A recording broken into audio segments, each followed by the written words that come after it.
of it. So Darquez Denard's cut. Samuel Womack, basically a starter. Huge uptick for Quintrez Knight. My guess is those two guys are going to be, I would put Denard out there with the first team, and I would let Quintrez Knight start 3/4 because the 49ers only kept one nickel corner last year. I don't know if they're going to keep two because if you let Knight go, you still have Dante Johnson that could play there. Jason Verret, who's got a longer term recovery. I think he's going to start off on the pup to kind of steal a spot. Josh Hockett, he's cut, but he had a good game. He had a really good game. But I think there's 10 teams that use a fullback like we do, or as much as we do.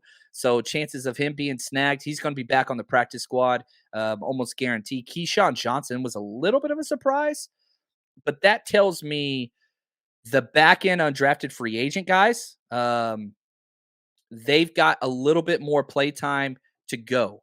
And so Marcus Johnson, he's the vet that's hanging on. Willie Snead, he's the vet that's hanging on. But if you look at wide receiver, Malik Turner too. Malik Turner's ahead of everybody. He started the game.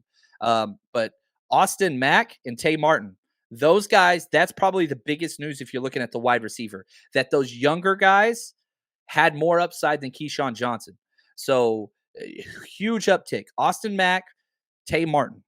Even though they didn't make a lot of plays in the preseason game, they're showing enough to be ahead of the other outside guy, Keyshawn Johnson. So love those guys hanging in there. And then defensive lineman, Tomasi Lule. Sorry, I messed up his name. I apologize, sir.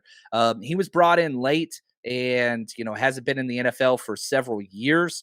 And just showed that, it just wasn't there. And he was brought in because of those injuries, right? You remember when we lost Armstead and Ridgeway on the same day? Well, guess what? Ridgeway's back. Eric Armstead's getting pretty close to back. So, he's one of those guys that I told you, if you go back and watch the episode, not going to make the roster, but give you some of those snaps. That's what it was about.